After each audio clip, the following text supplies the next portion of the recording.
పార్టీని పువ్వు పార్టీల కల్పాలని చూస్తే నేనే అడ్డుపడ్డనని ఎమ్మెల్సీ కవితక్క మొన్నట్లనే చెప్పింది కదా. ఇక ఇయాల సుతాం పువ్వు పార్టీతోని బీఆర్ఎస్ పార్టీ కలుసుడు ఇష్టం లేదు, బీజేపీతోని పొత్తు పెట్టుకున్న పార్టీలు బాగుపడలేదని చిచ్చాట్ల చెప్పింది. ఇక దాని మీద సెంటర్ మంత్రి కిషన్ రెడ్డి సారు ఇట్లా మాట్లాడిండు. డాడీ డాటర్ సమస్య, డాడీ డాటర్ సమస్య, సిస్టర్ బ్రదర్ సమస్య, అది sister brother daddy daughter drama అదంతా కూడా. అగ్గో గట్లంటారేంది సారు? కాంగ్రెస్ పార్టీలో ఇంకోలో కాదు, ఏకంగా కారు పార్టీ అధినేత కేసీఆర్ సార్ బిడ్డ కవితక్కనే బీఆర్ఎస్ పార్టీని బీజేపీలో విలీనం చేసే ప్రయత్నం జరిగిందని చెప్తుంటే మీకు తెలియకుంటుంటదా? మీ పార్టీ పెద్దలకు తెలియకుంటుంటదా? అది ఫ్యామిలీ డ్రామా. ఆ డ్రామాలో మేము పాత్రదారులను సూత్రధారులను కాదలుచుకోలేదు. తెలంగాణ ప్రజలకు కూడా సంబంధం లేనటువంటి అంశం అది. అది ఇంటర్నల్ పార్టీ విషయం కావచ్చు, లేకపోతే ఇంటర్నల్ ఫ్యామిలీ విషయం కావచ్చు. ఆ విషయాన్ని తెలంగాణ ప్రజలకు సంబంధించిన విషయంగానో, రాజకీయ పార్టీలకు సంబంధించిన విషయంగానో, బీజేపీకి వ్యతిరేక విషయంగానో మేము దాని గురించి స్పందించదలుచుకోలేదు. తెలంగాణ ప్రజలు కూడా స్పందించేటువంటి పరిస్థితి లేదు. మీ పార్టీ మీద నిందలు వచ్చినప్పుడు మీరు సమాధానం చెప్పాలి గాని మాకు సంబంధం లేదు, తెలంగాణ ప్రజలకు సంబంధం లేదని తప్పించుకుంటే ఎట్లా సారు? బీఆర్ఎస్ పార్టీ ఇంటి గొడవ గురించి ఆళ్ళు మాట్లాడుకుంటారు కావచ్చు కానీ మీ పార్టీలోనే విలీనం అవుతుందన్న ముచ్చట మీద మీ పార్టీ ఎమ్మెల్యే రాజాసింగ్ సార్ కూడా మాట్లాడిండు. పెద్ద ప్యాకేజ్ ఇస్తే మా పార్టీలో కొంతమంది ఒప్పుకుంటారని కూడా అన్నారు కదా. అంటే ఈ అంశం తెలంగాణ ప్రజలకు సంబంధం లేనటువంటి అంశం. ఈ అంశం మీద రాజకీయ పార్టీలు స్పందించాల్సిన అవసరం కూడా లేదు. నేను అన్ని రాజకీయ పార్టీలను కోరుతా ఉన్నాను, ఇంక్లూడింగ్ మై పార్టీ. మా పార్టీ వాళ్ళైనా ఏ పార్టీ వాళ్ళైనా దీని గురించి అసలు మాట్లాడాల్సిన అవసరమే లేదన్నాడు కిషన్ రెడ్డి సారు. ఇక కవితక్క జైలు ఉన్నప్పుడే బీజేపీలో బీఆర్ఎస్ పార్టీని కలిపేందుకు చర్చలు చేసిరట కదా అని అడిగితే, డాడీని అడుగు, మనం డాక్టర్ కదా, డాడీ దగ్గరికి వెళ్ళి డాడీ నువ్వు ఎవరితో మాట్లాడావు, ఏ రకంగా బీజేపీలో మెర్జి కావాలని చూసావు చెప్పమనాల డాడీని. అవు మరి కిషన్ రెడ్డి సార్ అన్నది కూడా వాజీ ముచ్చట్నే. మరి బీఆర్ఎస్ పార్టీని బీజేపీలో కలపాలని చూసింది నియమే అయితే ఆ పని ఎవరు చేసిర్రో కవితక్కనే బయట పెట్టాలి. లేకుంటే మాజీ సీఎం కేసీఆర్ అన్న బయటకు వచ్చి కవిత చెప్పింది నియమో కాదో, అసలు కవిత చేస్తున్న ఆరోపణల మీద ఏదో ఒకటి చెప్తేనే అందరి మనసులో ఉన్న అనుమానాలు పోతాయి. మరి ఆ పనిని కారు పార్టీ తరఫున ఎవరు చేస్తారో ఏం కథనో చూడాలి. మరి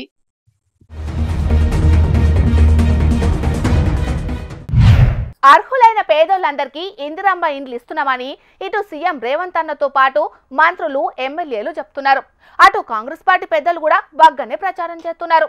కానీ మోకం మీద మాత్రం కథ వేరే ఉంటున్నది. ఇప్పటికే ఇందిరమ్మ ఇండ్లు రానోళ్ళు ఆడాడ లొల్లులు, నిరసనలు చేస్తూనే ఉన్నారు కదా. ఇగియాల గీడోగా అన్న ఏం చేసిండ్రో చూడుండ్రి.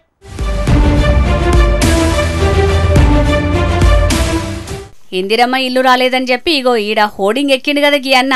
హన్మకొండ రామ్నగర్లుండే పాషా అనే గీ అన్నకు ఇందిరమ్మ ఇల్లు ఇస్తామని చెప్పిరటగాని ఇప్పుడు విడుదల చేసిన లిస్టులో ఇందిరమ్మ ఇల్లు రాకపోయేట వరకు బాధతోటి గిట్ల హోర్డింగ్ ఎక్కి నిరసన చేసిండు. ఇది కూడా ఎక్కడో కాదు, హన్మకొండ పోలీస్ హెడ్ క్వార్టర్ ముంగటున్న హోర్డింగే. ఈ అన్నోళ్ళ నాయన హోంగార్డుగా పనిచేస్తాడట. నేను ఇందిరమ్మ ఇంటికి అర్హునైనా కూడా నాకు ఇల్లు ఇయ్యరా అని ఇట్లా నిరసనకు దిగేట వరకు ఆడ మస్తు ట్రాఫిక్ జామ్ అయింది. ఇక పోలీసులు వచ్చి మెల్లగా బుద్రకిచ్చి కిందికి దింపుట్ల అందరూ ఊపిరి పీల్చుకున్నారు. ఇక ఈ ముచ్చట ఇట్లుంటే రంగారెడ్డి జిల్లా యాచార మండలం చింతపట్ల ఊళ్ళుండే అశోక్ అనే అన్న ఇందిరమ్మ ఇల్లు రాలేదని చెప్పి ఉరిపెట్టుకుని జీవిడ్చుకున్నాడు. జీవిడిచే ముందు చేతి మీద ఇందిరమ్మ ఇంటి కోసమేనని కూడా రాసుకున్నాడు. నా సావు కారణం కాంగ్రెస్ నాయకుడు మా బావ బండ యాదగిరి అని కూడా రాసే వరకు ఇంట్లో ఇట్ల లొల్లికి దిగిర్రు. మా డాడీకి ఇల్లు వచ్చిందని చెప్పారు, మళ్ళీ నెల రోజులు అయినాక ఇప్పుడు రాలేదని చెప్పి మా డాడీ ఇప్పుడు ఇంటికి వచ్చి ఎవరికి తెలియకుండా ఊరేసుకుండు. గవర్నమెంట్ మాకు ఏ విధంగానైనా సహాయం చేయాలని కోరుకుంటున్నాం. మేము ముగ్గురం అక్క చెల్లెళ్ళం, మా డాడీ పెద్ద దిక్కు, కానీ ఇప్పుడు మా డాడీ లేకుండా పోయిండు. ఇప్పుడు మాకు ప్రభుత్వం న్యాయం చేయాలని కోరుకుంటున్నాం. అయ్యో ఊకో బుజ్జి ఊకో, పాపం వాళ్ళు ముగ్గురు ఆడవిల్లలేనట. పేద కుటుంబానికి సర్కారు ఇంత ఇల్లు ఇచ్చిందని సంతోషపడే లోపట్నే మళ్ళా ఇల్లు రాలేదని చెప్పేటాళ్లకు ఉరేసుకుని జీవిడ్చుకున్నాడట అశోక్ అన్న. ఆయన పానానికి ఆయన పోయిండు గానీ పాపం ఇప్పుడు ముగ్గురు ఆడవిల్లలకు పెద్ద దిక్కు లేకుండా ఇర్రు. ఇక ఇలా బాధ చూసిన ఆ ఊరోళ్ళు ఒక ఎకరా భూమి ఇవ్వాలి, అదేవిధంగా అతని భార్యకు ప్రభుత్వ ఉద్యోగం ఇవ్వాలి, అతనికి ఇల్లు లేదు కాబట్టి ఇందిరమ్మ ఇల్లు కేటాయించాలి. ఆ విధంగా కేటాయించిన తర్వాతనే మేము ఇక్కడ నుంచి శ్రమం చేయడం జరుగుతుంది. ఎవరైనా ఎమ్మెల్యే గారు వస్తారా, ప్రభుత్వం నుంచి ఎవరైనా అధికారులు వచ్చి మాకు రైటింగ్ లో హామీ ఇచ్చిపోవాలి. అప్పటి వరకు ఈ ధర్నా ఆగేది లేదు. సర్కార్ పెద్దలొచ్చి ఏదో ఒక హామీ ఇచ్చేదాకా మా ధర్నా ఆపేది లేదని ఇట్లా గరానికి వచ్చిండ్రు అక్కడి జనాలు. మరిగా సీఎం రేవంత్ అన్న ఇందిరమ్మ కమిటీ ఖరారు చేసిన లిస్టును మళ్ళొక్కసారి చెక్ చేయించి అర్హులైనోళ్లకి ఇండ్లు ఇచ్చేటట్టు చూడుర్రి. లేకుంటే తెలంగాణ అంతటా కూడా ఇందిరమ్మ ఇండ్ల కోసానికి ఇట్లనే ధర్నాలు చేసే పరిస్థితి మోపైతది. కాబట్టి జర చూసుకోండి మరి.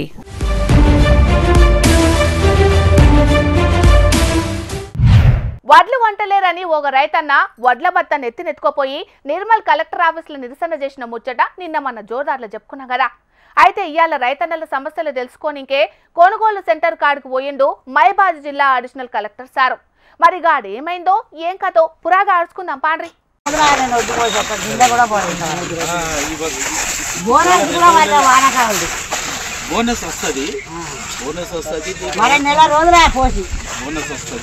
చూసినారులా సార్ అచ్చుడుతోనే గీమెవలో గానీ సార్కు పెద్ద శాఖ ఇచ్చింది కదా. సారేదో కొనుగోలు సెంటర్లో వడ్లెట్లున్నాయి, కాంటాలు అవుతున్నాయా, అసలు రైతులకు వచ్చిన తిప్పలేందని అరుచుకొని కత్తే గీమె డైరెక్ట్ వానాకాలం వడ్ల బోనస్ ఇంకా వడలేదనే వరకు సార్ కూడా బాగానే షాక్ అయిండు. ఇక బోనస్ గురించి ఏం టెన్షన్ పడాల్సిన అవసరం లేదు, బోనస్ అత్తది, గట్లనే ఇప్పుడున్న వడ్లను సుతం జల్దిన్నే కొంటామని చెప్పుకొచ్చిండు అడిషనల్ కలెక్టర్ సారు. అరే రామచంద్ర, జల్దిన్నే అని గిదే ముచ్చట్లు చెప్తున్నారు అందరూ. కానీ నెల రోజులు ఆయమేం గీడ వడ్లు పోసుకొని ఇంకెప్పుడు కొనుక్కపోతారు మరి? ఓ దిక్కేమో కాలం నెత్తి మీదకొత్తాంది, ఇంకా ఏవసం పనులు ఏడియాన్నే ఉన్నాయి. గీ వడ్లేమో అమ్ముడు ఓకపాయే, మేం పెట్టుబడి ఏడికేంచి దేవాలే. ఇక పనులేం షురూ చేయాలని గిట్లా సారు ముంగట గోడెలా పోసుకున్నారు కొందరు ఆడున్న రైతులు. నేనేదో సెంటర్ను చూసిపోదామని అత్తే గీలతోటి గిదెక్కల్లోలినా నాయన అనుకున్నాడో ఏందో గాని అడిషనల్ కలెక్టర్ సారు సప్పుడు చేయకుండా ఆడికేంచి పోయిండట ఇట్లా. ఇక సమస్యలు చెప్పుకోనికి పోతే సారు వినకుండానే పోయిండు. అసొంటప్పుడు సారు గీడికెందుకు వచ్చినట్టు, ఏం చేద్దామని వచ్చినట్టు? రైతుల తిప్పలు అరుచుకున్నప్పుడు ఏదో మొక్కుబడిగా వచ్చిపోవుడు ఎందుకని సారు మీద గరమైందట ఆడున్న కొందరు రైతులు. అయితే సమస్యలున్నప్పుడు సర్కారోళ్ళతోనే చెప్పుకుంటారు పబ్లిక్. ఆలే ఇలా సమస్యలు పట్టించుకోనప్పుడు పాపం గీ రైతులకి ఇంకా దిక్కేవాలని ప్రశ్నిస్తున్నారు గీ ముచ్చట మీద ప్రతిపక్ష లీడర్లు.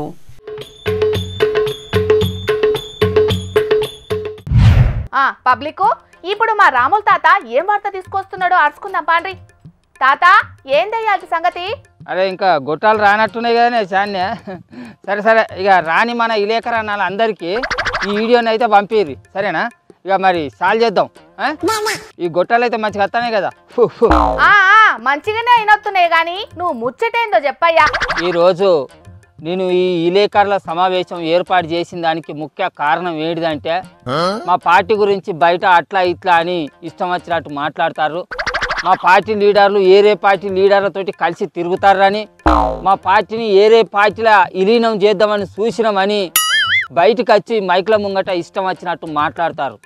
అసంటి వాళ్లకు నేను చెప్పేది ఒకటే ముచ్చట, మీరు మా పార్టీ పెద్ద మనిషి బిడ్డవైతే కావచ్చు, కానీ మా పార్టీకి చెడ్డ పేరు వచ్చేటట్టు మాట్లాడతా అంటే మాత్రం మేము అసలుకే ఊకోమని ఈ సమావేశం సందర్భంగా నేను హెచ్చరిస్తున్నాను. చల్లకొచ్చి ముంత దాసినట్టు అట్లా మాట్లాడే లీడర్ అవ్వలే, అది కూడా చెప్పరా అదే తాత? మళ్ళా పలానా లీడరు అని ఎందుకు మాట్లాడుతున్నావు? అది నువ్వు ఆగు బుజ్జి, ముచ్చటేందో నీకు తెలియదు. మైకుల ముంగట అట్లా ఇట్లా అని మాట్లాడినాక ఆఖరి ధరలో ఆ లీడర్ పేరు ఏందో చెప్పాలి. మా లీడర్ చుట్టూ దయ్యాలు భూతాలు ఉన్నాయని మైకుల ముంగడికి వచ్చి మాట్లాడుతుంది. మరి అదే ముచ్చట డైరెక్ట్గా పోయి వాళ్ళని ఆయనకే చెప్పచ్చు కదా. అట్లా చెప్పకుండా ఈ మంది అందరికి ఎందుకు చెప్పాలి? చెప్పుర్రి, మీరే చెప్పుర్రి అని మమ్మల్ని అడిగితే మేమేం చెప్తాం, కానీ నువ్వు చెప్పాల్సింది ఏందో జల్దినే చెప్పు. ఈ పరిణామాలన్నీ చూస్తుంటే వాళ్ళు మాట్లాడుతున్న మాటలను బట్టి వాళ్ళ స్వార్థం కోసానికి తప్పితే ప్రజల కోసానికి మాట్లాడినట్టు మాకు అనిపిస్తలేదు. కేవలం మా నాయన పెట్టిన పార్టీలో నాకు ఇల్విత్తలేరనో, నేను అడిగిన పదవిత్తలేరనో వాళ్ళ స్వార్థం కోసం మాట్లాడినట్టుగా అనిపిస్తున్నదే తప్ప ఏదే విధంగానైతే మాకు అసలుకే కనిపిస్తలేదు. సరే, ఇప్పుడు అట్లా మాట్లాడుతున్న లీడర్ కు నువ్వు ఏం చెప్పాలనుకుంటున్నావో అది చెప్పరా అదే ముసలోడా? ఏవో నాన్సబర్తివి. చెప్పేది ఏమి లేదు. అట్లా మాట్లాడుతున్నటువంటి లీడరు మా కేసీఆర్ సారు బిడ్డ అయినా సరే, మా కేటీఆర్ సారు చెల్లెలైనా సరే, మా పార్టీ పరువు తీస్తున్నట్టు మాట్లాడితే అలాంటి వ్యక్తిని మా పార్టీ నుంచి తొందరగా బహిష్కరించాలని చెప్పి నేను డిమాండ్ చేస్తున్నాను. అరే, అట్లా పార్టీల నుంచి సస్పెండ్ చేసేటందుకు ఆమె నీ అసొంటిది అనుకుంటున్నావా ఏంది ముసలోడా? ఆమె గులాబీ పార్టీ అధినేత కేసీఆర్ సార్ బిడ్డే, ఎమ్మెల్సీ కవితక్క. అంత సింపుల్ గా ఉండదు. మరి అసొంటప్పుడు మా గులాబీ పార్టీ పరువును బాధ పెట్టినట్టు మాట్లాడద్దు కదా.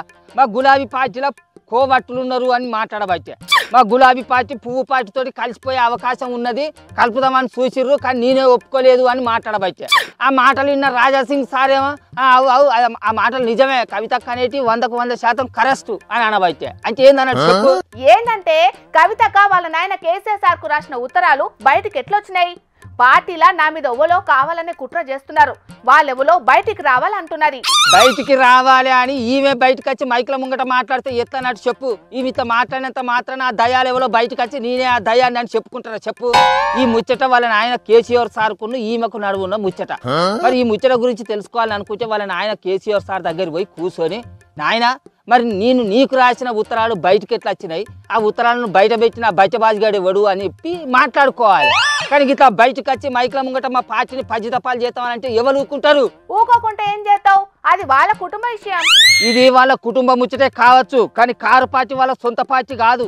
నా సొంటి లక్షలాది మంది కార్యకర్తలు కష్టపడి పనిచేస్తేనే 10 ఏళ్ళు కారు పార్టీ అధికారంలో ఉన్నది. ఇప్పుడు అధికారం లేకున్నా కూడా అధికార పార్టీలు మమ్మల్ని ఎన్ని తీర్ల ఎన్ని ఇబ్బందులు పెట్టినా కూడా ఎత్తిన గులాబీ జెండాను దింపకుండా భుజాన మోసుకుంటూ అదే పార్టీలో కొనసాగుతాను. ఇప్పుడు అసొంటి టైంలో కారు పార్టీ నాకు ఇలువిత్తలేదు అని చెప్పి ఈ వచ్చి ఇష్టం ఉన్నట్టు మైకుల ముంగట మాట్లాడితే మేము ఊకుంటామా? ఎట్లు ఊకుంటాం చెప్పు. అబ్బో నువ్వు ఏమో అనుకున్నా గానీ నువ్వు చెప్పే దాంట్లో కూడా న్యాయం ఉన్నదే తాత. మరి లేకుంటే ఆమెకి ఇలివి అని పార్టీ ఎవరు నువ్వంటారు, వేరే పార్టీలో పోయి షరీకైతా అంటే ఎవలాగా పడతారు, కొత్త పార్టీ పెడతానంటే ఎవరు వద్దంటారు. అరే ఏదైనా ఆస్తి ముచ్చటో లేకుంటే పదవుల ముచ్చటో ఉండేది ఉంటే పోయి వాళ్ళ నాయన కేసీఆర్ సార్ దగ్గర కూర్చొని, అరే ఏంది ఆయన ఈ పంచాయతీ నన్ను గిట్ల ఎందుకు ఆగం పడతారు అని మాట్లాడుకోమను. కానీ మేమందరం కష్టపడి పనిచేస్తున్న మా బీఆర్ఎస్ పార్టీని మాట అంటే మేము ఎందుకు ఊరుకుంటాం చెప్పు. ఏమోనే నాకంటూ ఎజెండా లేదు అంటున్న కవితక్క సొంత పార్టీ మీద ఇట్లా ఎందుకు మాట్లాడుతున్నదో ఓ వాళ్ళకి అర్థమైతలేదు. వాళ్ళ అయ్య దగ్గరికి పోయి 1 అర్ధగంట కూర్చొని మాట్లాడితే అన్ని ముచ్చట్లు ఆమెకే అర్థమవుతాయి. కానీ ఆ పని చేయకుండా ఇట్లా మైకుల ముంగడికి వచ్చి 10 మందిలో మా పార్టీ పరువును పజితపాలు చేస్తానంటే నా సొంటోళ్ళు కూడా గిట్లనే మాట్లాడాల్సి వస్తుంది. మన ఆంధ్రప్రదేశ్ రాష్ట్రంలో ఏమైంది, నేను అన్న ఇడిచిన బాణాన్ని అని చెప్పి అట్లా ఇట్లా అని మాట్లాడి అటు ఇంకా నాకు పార్టీలో ఇలువిత్తలేరు అని అడ్డం నిలువు మాట్లాడి ఒక కొత్త పార్టీ పెట్టే ఈడికి వచ్చి మళ్ళీ అదైనా పొడిగెళ్ళిందా? అది పొడిగెళ్ళక ఇక్కడ దుకాణం బంద్ చేసి మళ్ళీ ఆంధ్రప్రదేశ్ రాష్ట్రానికే పోయి చెయ్యి పార్టీలో షరీకాయ గతనే అయ్యేటట్టుంది అని జనాలందరూ ఏమనుకుంటారు బయట. ఆ సోయి ఉండద్దు. సరే ఇప్పుడు ఆఖరికి ఏం చెప్పాలనుకుంటున్నావో అది చెప్పు. ఇప్పుడు నేను చెప్పేది ఒకటే, వాళ్ళు ఇంత రాజకీయాలు ఎన్నన్నా ఉండనియ్యి, కానీ బీఆర్ఎస్ పార్టీ అనేది వాళ్ళు ఒక్కళ్ళ సొంతం కాదు, మా సొంటి కార్యకర్తలు అందరిది. మా పార్టీ అధినేత కేసీఆర్ సార్ చెప్పినట్టు అందరు నడుచుకోవాలి. అట్లా నేను నడుచుకోను, నేను మైకుల ముంగడికి వచ్చి నా ఇష్టం ఉన్నట్టు మాట్లాడతానంటే మేము కూడా ఒప్పుకోము. కాబట్టి అలాంటి వ్యక్తులు ఎవరు మా పార్టీలో ఉన్నా కూడా వాళ్ళు ఎంత దగ్గర చుట్టపోళ్ళు అయినా కూడా వాళ్ళను తప్పకుండా మా పార్టీ నుంచి బయటికి సాగనంపాలని మా పార్టీ అధినేత కేసీఆర్ సార్కు మేము డిమాండ్ చేస్తున్నాం, విజ్ఞప్తి చేస్తున్నాం. ఇదే ఈనాటి సమావేశం. జై తెలంగాణ. వినరు కదా మా ముసలోని ముచ్చట. చాలా మంది కారు పార్టీ కార్యకర్తలు సుతాం ఇప్పుడు గిట్లనే గుసగుసలు పెట్టుకుంటున్నారట.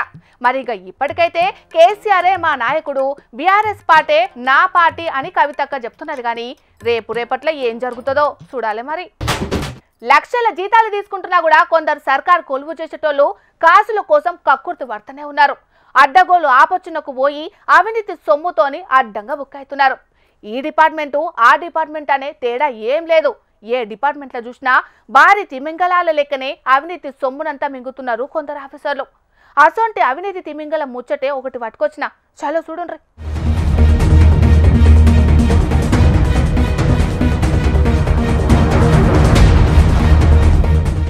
వామ్మో చూస్తున్నారు కదా కట్టల కమాను పైసల కట్టలు ఎట్లున్నాయో. మొత్తం 500 నోట్ల కట్టలతోని రూమ్ అంతా నిండిపోయింది. ఈ అవ్వ తిరుపతి ఎంకన్న గుళ్ళే హుండీ ఆమ్దాని లెక్క పెట్టినప్పుడు సుతాం గింత ఆదాయం రాదు కావచ్చు అనిపిస్తుంది కదా. పైసల కట్టలే కాదు, బంగారం, ఎండి, పట్టుబట్టలు, షేకి పెట్టుకునే వాచీలు, కెమెరాలు గిట్లెన్నో ఇలువైన వస్తువులు పట్టుకున్నారు విజిలెన్స్ ఆఫీసర్లు.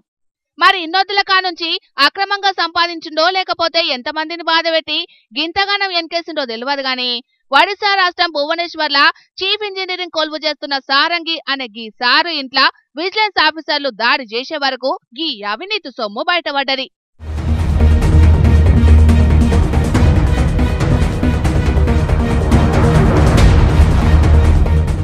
కొన్నొద్దుల కానుంచి గీన మీద అవినీతి ఆరోపణలు బగ్గనే వచ్చే వరకు విజిలెన్స్ ఆఫీసర్లు నిఘా పెట్టిండ్రట.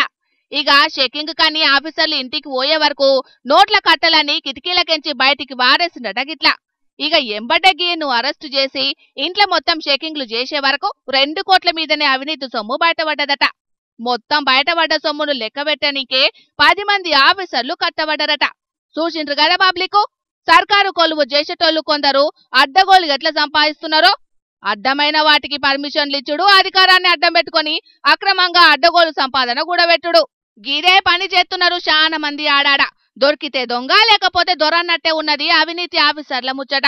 ఏమున్నది, 4 రోజులు సస్పెండ్ అయినాక మళ్ళొచ్చి డ్యూటీ చేసుకోవచ్చనే ధీమాతోనే గిట్ల చేస్తున్నారు. గిసంటోళ్ల మీద సర్కారులు కొత్త చట్టాలు తీసుకొచ్చి కఠిన చర్యలు తీసుకుంటే తత్తిమోళ్ళందరూ గప్పుడు చక్కగా ఇద్దరని అనబట్టిండ్రు అవినీతి ఆఫీసర్ల ముచ్చటెరికైన పబ్లిక్.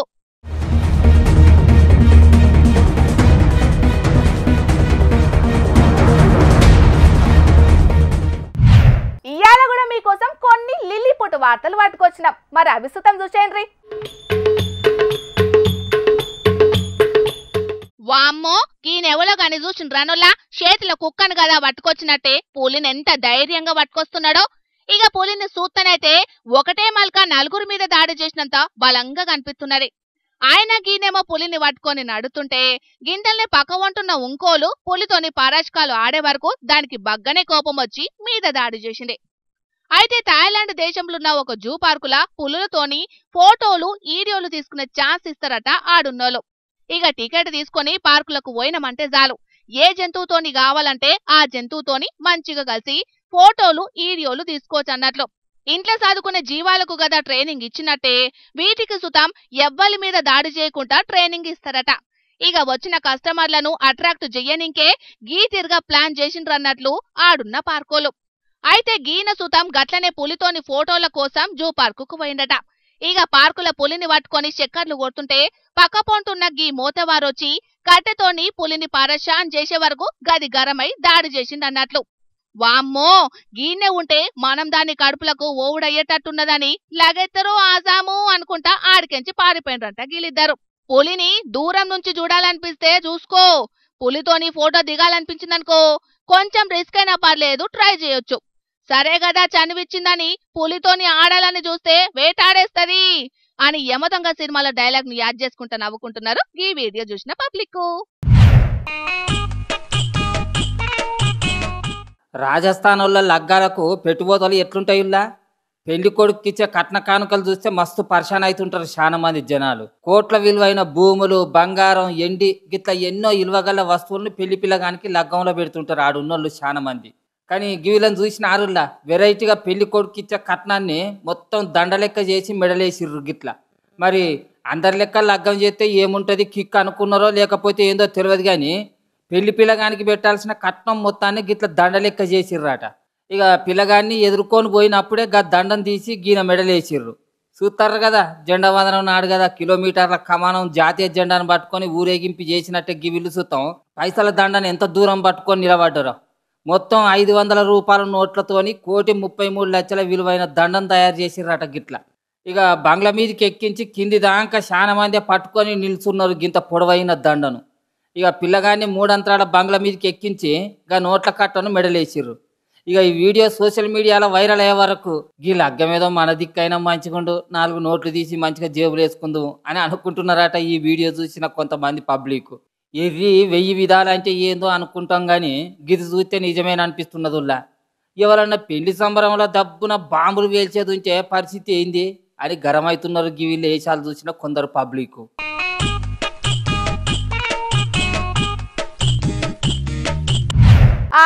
ఇక తెచ్చిన వార్తలన్నీ అయిపోయినాయోలా.